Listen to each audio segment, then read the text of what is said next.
ان نامعلوم افراد میں سے ایک پرویز الہی بھی ہیں، اس لیے ان کو اٹھا لیا گیا ہے کہ یہ وہ جو نامعلوم شرپسند حملہ آور ہوئے تھے ان میں سے ایک پرویز الہی بھی تھے.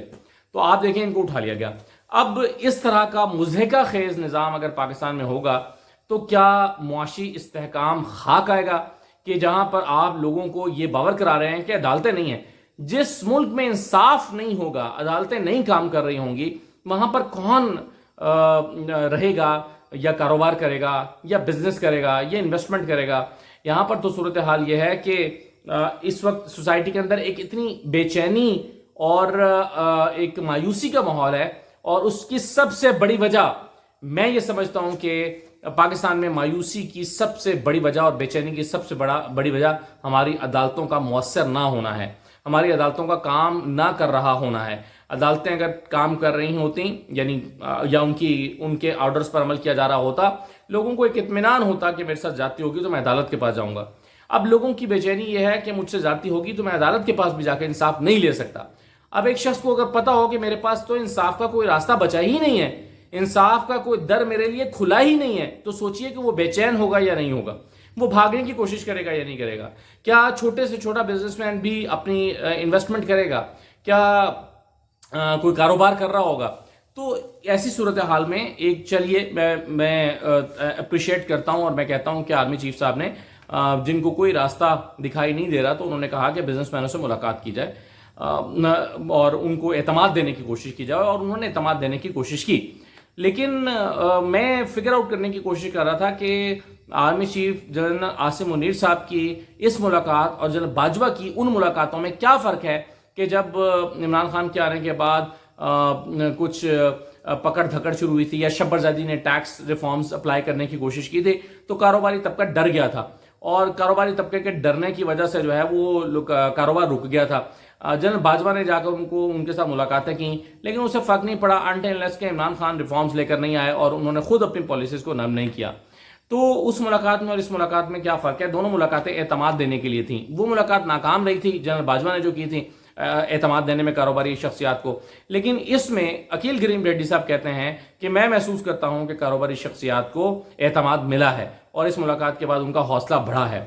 لیکن سوال پھر یہ ہے کہ چلیے ان کا اعتماد بڑھا ہے تو اب وہ کیا کریں گے جو وہ پہلے نہیں کر رہے تھے، اور کیا ایسا کریں گے کہ جس کے نتیجے میں کاروبار چل پڑے گا؟ کاروبار چلنا بھی تو ڈالر کے ساتھ منسلک ہے. پاکستان میں ڈالر اب 307 روپے کا ہو گیا ہے، 307 روپے کا انٹر بینک میں. کل ایک صاحب مجھے ملے، انہوں نے کہا کہ میں نے اپنے بیٹے کو باہر بھجوانے کے لیے ایکسچینج کروایا ہے، 334 روپے میں ایکسچینج کروایا ہے، اور وہ کہتے ہیں کہ ہم لکی کہ مجھے مل گیا ہے، 334 میں بھی مل گیا ہے. اوپن مارکیٹ سے انہوں نے 334 روپے میں کل ایکسچینج کروایا، بچے کی فیس ادا کرنی تھی. اور پچھلے دنوں ایک پولیٹیشین خاتون ہے، وہ ان کا مجھے فون آیا ہوا تھا، وہ مجھے کہہ رہی تھیں کہ میں نے اپنے بیٹے سے وعدہ کیا تھا کہ میں تمہیں باہر بھیجوں گی پڑھنے کے لیے، اب اس کا باہر جانے کا ٹائم ہوا ہے. تو اس وقت میں نے اس سے کہا تھا کہ ڈالر جو ہے اس وقت ڈالر 150-60 روپے کا تھا شاید جب وعدہ کیا تھا، اور اب ڈالر وہ کہہ رہی ہیں کہ 310 کا ہے. اگر میں ایک بچے کو بھیجوں تو میں باقی بچوں کا کیا کروں گی؟ تو میں افورڈ ہی نہیں کرتی کہ میں ان کو باہر بھیج سکوں. تو اس طرح کی صورتحال ہے. تو ڈالر اگر آپ کے قابو میں نہیں ہے، روپیہ مضبوط نہیں ہو رہا، تو کاروباری شخص جس کا اعتماد بہتر ہوا ہے وہ کاروبار کر کیسے سکے گا؟ مجھے یہ سمجھ نہیں آ رہا. اور یہی باتیں شبر زیدی بھی کر رہے تھے. شبر زیدی نے آج یہ کہا ہے کہ ہمیں 88 ارب ڈالر کی ضرورت ہے 2 سال میں پاکستان کے قرضوں کو مینج کرنے کے لیے 88 ارب ڈالر کی ضرورت ہے. تو اگر 88 ارب ڈالر پاکستان کے پاس اگلے چند مہینوں میں پیدا ہونے کی کوئی امید پیدا نہیں ہوتی، ارینج ہونے کی کوئی امید پیدا نہیں ہوتی، تو کیسے چلے گا معاملہ؟ اب زبیر موتی والا صاحب جو ہیں انہوں نے ایک جملہ کہا، انہوں نے کہا کہ آرمی چیف سمجھتے ہیں کہ تمام سیاسی جماعتیں جو ہیں کوئی بھی سیاسی جماعت مخلص نہیں ہے. پھر کہیں پر یہ بھی رپورٹ ہوا کہ تمام سیاسی جماعتیں کرپٹ ہیں، لیکن کہا گیا کہ نہیں، یہ نہیں کہا تھا کہ کرپٹ ہیں، انہوں نے کہا تھا کہ کرپٹ عناصر ہر سیاسی جماعت میں موجود ہیں. اچھے لوگ بھی ہیں لیکن ہر سیاسی جماعتیں کرپٹ عناصر موجود ہیں. اب لیکن یہ جملہ ابھی تک تو انہوں نے خیر اس کی خود تردید نہیں کی زبیر موتی والا نے کہ یہ جملہ نہیں کہا گیا، لیکن عقیل کریم ڈھیڈی نے یہ ضرور کہا آج کہ میں نے یہ جملہ نہیں سنا اور شاید ایسا جملہ نہیں کہا گیا. کچھ اور لوگ بھی ٹویٹس کر رہے تھے کہ جی ہم نے چیک کیا ہے یہ جملہ عاصم منیر صاحب نے نہیں کہا، اور مجھے بھی میرا گمان بھی یہی ہے کہ انہوں نے نہیں کہا ہوگا. ایسا کیسے ہو سکتا ہے کہ وہ تمام سیاسی جماعتوں کو ایک ہی جملے میں کرپٹ کہہ جائیں یا کہہ جائیں کہ وہ مخلص نہیں ہیں پاکستان کے ساتھ. ہو سکتا ہے کچھ خاص عناصر کی طرف انہوں نے ذکر کیا ہو، لیکن ان تمام باتوں سے قطع نظر سوال یہ پیدا ہوتا ہے کہ ڈالر کیسے آئے گا. سوال یہ پیدا ہوتا ہے کہ ڈالر روپیہ جو ہے وہ مستحکم کیسے ہوگا، اور سوال یہ پیدا ہوتا ہے کہ روپیہ مستحکم نہیں ہوگا تو کیا کاروبار چلے گا. یعنی ایک شخص کو پتہ ہی نہیں ہے. اب دیکھیں ریئل اسٹیٹ مارکیٹ کی اگر میں بات کروں تو ریئل اسٹیٹ مارکیٹ میں جو کنسٹرکشن انڈسٹری ہے وہ بالکل بیٹھ گئی ہے، اور جو ایسی کمپنیز جو لوگوں کے گھر بناتی ہیں وہ ود مٹیریل کاسٹ پر کسی سے ڈیل نہیں کر رہے ہیں. وہ کہہ رہی ہیں کہ جی ہم آپ کو لیبر ریٹ پہ کام کر دیں گے، آپ اپنا مٹیریل پرچیز کریں، ہم آپ کو لیبر دے دیتے ہیں.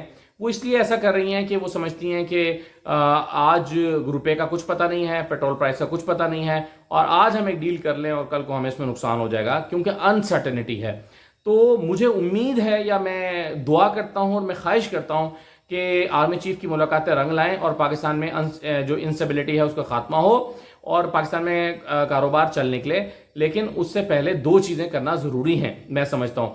ایک، عدالتوں کا عوام کے دل میں اعتماد قائم ہونا، دوسرا سیاسی فضا کا بہتر ہونا، اور تیسرا الیکشنز کا انعقاد.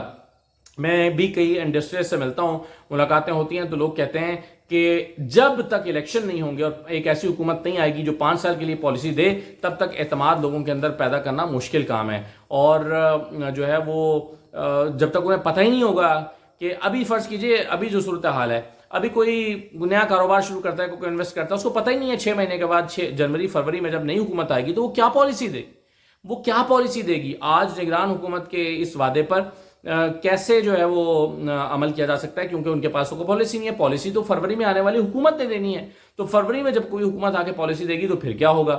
تو لوگ یہ سمجھتے ہیں کہ کیوں نہ پھر فروری کا انتظار کیا جائے کہ 5 سالہ حکومت آئے گی. اگر فروری میں کہا گیا کہ الیکشن تو اب اپریل میں ہونے ہیں یا جون میں ہونے ہیں، تو پھر لوگ 6 مہینے کے لیے اور اپنے آپ کو روک لیں گے اور کہیں گے ٹھیک ہے یار، اب 2-4 مہینے کی بات رہ گئی، جہاں 1.5-2 سال انتظار کیا وہاں پہ 6 مہینے اور انتظار کر لو، الیکشن ہو جانے دو. اور اگر پھر جون جولائی میں جا کر کہہ دیا کہ نہیں الیکشن تو اب جا کے دسمبر میں ہوں گے، تو وہ پھر ہولڈ کر لیں گے اپنے پلانس کو اور کہیں گے کہ جی ٹھیک ہے پھر نئی حکومت آ جانے دیں، اس کے بعد ہی کریں گے. تو اس طرح جو ہے وہ تو معاملہ چلتا رہے گا انٹل انلیس کے الیکشن نہیں ہوتے. تو میری رائے میں الیکشن کا ہونا، پولیٹیکل سٹیبلٹی کا آنا، 5 سال کے لیے ایک پالیسی کا دیا جانا، اور عدالتوں کا سب سے بڑھ کر یہ کہ عدالتوں کا اعتماد لوگوں کے اوپر قائم ہونا کہ عدالتیں انصاف دیں گی. یہ ایسا نہیں ہے کہ صرف طاقتور کو انصاف ملے گا. اب پرویز الہی کی مثال ہمارے سامنے ہے، تمام عدالتیں کہتی ہیں ان کو چھوڑ دو، لیکن اب ان کو کوئی بس نہیں چلا تو ایک نامعلوم مقدمے میں اٹھا لیا گیا ہے، نامعلوم افراد کی فہرست میں شامل کر کے کہ یہ نامعلوم ہے. تو یہ تو اس طرح کیسے چیزیں بہتر ہوں گی. اجازت دیجیے، اللہ حافظ.